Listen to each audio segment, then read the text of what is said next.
you wrote an op-ed together, the two of you, in 2017, in the Wall Street Journal, in which you concluded that the statutory debt limit has outlived its usefulness as a mechanism for restraining the size of the national debt. Or put more precisely, we think that whatever residual value the debt limit may have is far outweighed by the risk that a potential US default poses to the global economic order. Do you still think that's true? I certainly do. This is to borrow a phrase, the juice isn't worth the squeeze.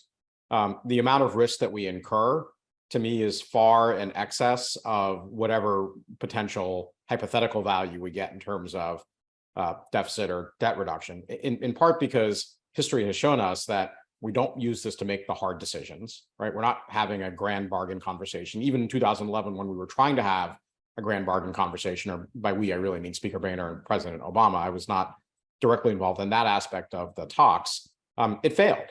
And so, this has not proven to be an effective tool of fiscal restraint or fiscal sustainability, but it does continue to present, so this is existential threat to both the US and ultimately global economy. And so I think this is not working and presents outsized risks to the economy.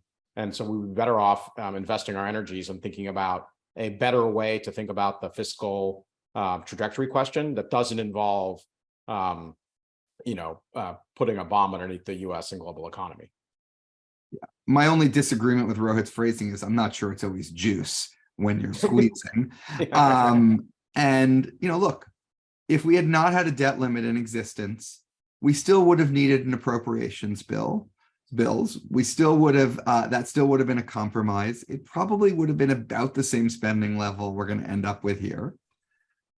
Now, let's say you think maybe spending's a little bit lower because of the leverage that House Republicans had, then go back to 2019.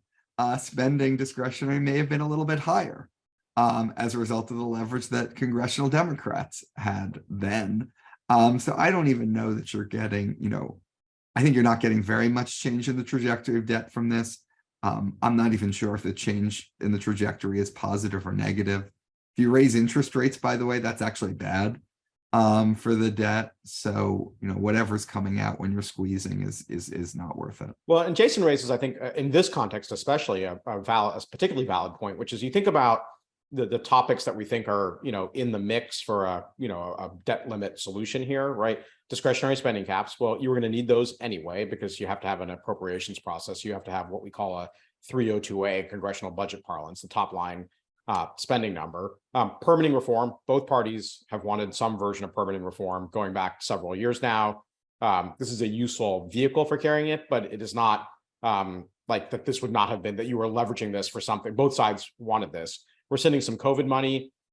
Again, you could have gotten that as a part of the appropriations process. And even the possibility of work requirements, at least with respect to the food stamps program, could have easily arisen and likely would have arisen had not arisen here in context of reauthorizing a farm bill or the farm bill programs. The farm bill carries both food stamps and agricultural support payments. So many, frankly, if not all of the things that are likely to be a part of a debt limit negotiation here could have easily and entirely foreseeably been done on some other piece of legislation also in 2023, and probably to this roughly the same substantive outcome.